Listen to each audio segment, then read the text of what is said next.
विवेकानंद जी की जयंती के उपलक्ष्य में क्या?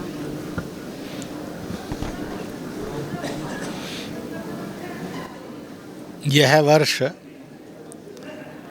स्वामी विवेकानंद उनकी 160वीं जयंती का है।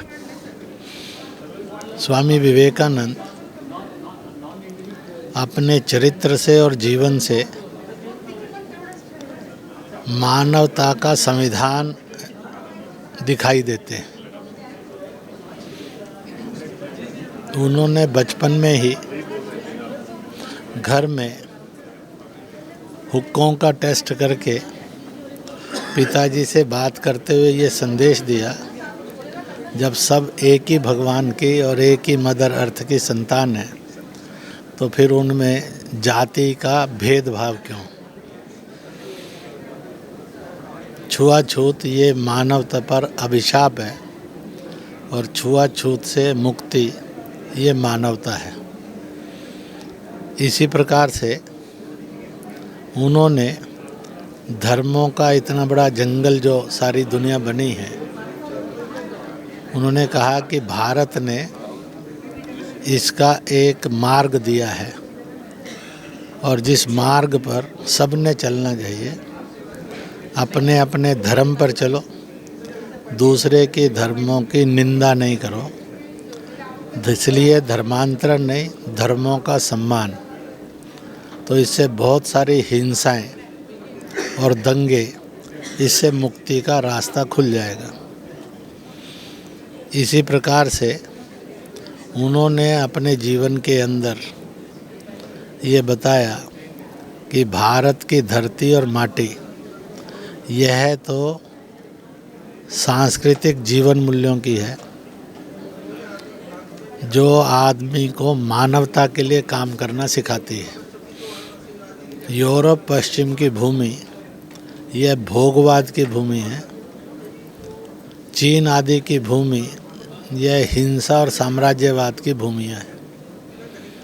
परंतु भारत वह ना भोगवाद की भूमि है, ना साम्राज्यवाद की भूमि है।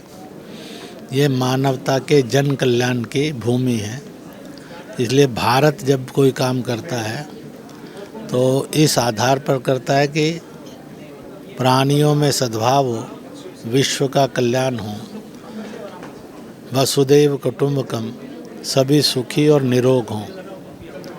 इसलिए भारत ही दुनिया को रास्ता दिखाएगा।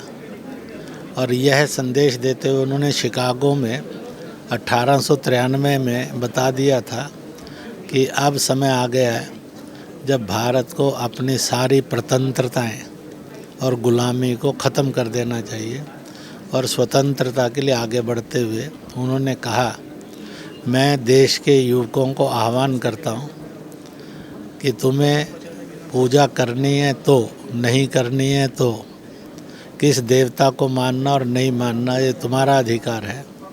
परंतु मैं ये कहूँगा कि खेल के मैदान में उतरो, फुटबॉल खेलो, हॉकी खेलो, कबड्डी खेलो, क्योंकि खेल से आदमी का में निडरता आती है, भाईचारा आता है, मिलकर चलने की भावना आती है।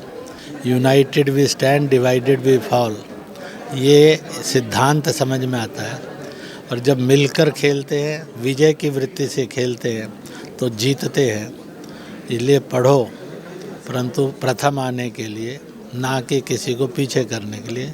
खेलो तो जीतने के लिए।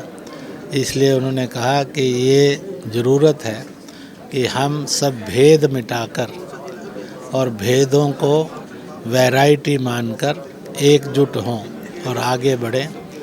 और आज विवेकानंद जी की जयंती मनाते हुए ये स्थापित हो रहा है। अब कोरोना के अंदर जो भारत ने विश्व की मानव जाति का संरक्षण किया, उसको सुरक्षा प्रदान की, उसको साहस दिया, स्वास्थ्य की रक्षा की और चीनी वायरस को पराजित करके दिखाया, चीन को अपनी क्रूरता से हटाकर दिखाया। इससे सिद्ध हो गया कि भारत की मानवता ही विश्व के कल्याण का मार्ग है। इसलिए स्वावलंबी बनो, आत्मनिर्भर बनो और अपनी संस्कृति का स्वाभिमान रखो, तो आने वाला कल हम आप सबको सल्यूट करेगा, सलाम करेगा, जय जयकार करेगा। यह है इस विवेकानंद जयंती का महत्वपूर्ण संदेश बनता है। मेरी तरफ से मंगल कामना। लोहड़ी और संक्रांति कहते हैं गुड़ तिल की तरह मिलकर रहो, दाल और चावल की तरह मिलकर रहो, पाचक भी हो गए, मिठास और मधुरता भी होगी। इसी संदेश के लिए सबको शुभकामनाएं।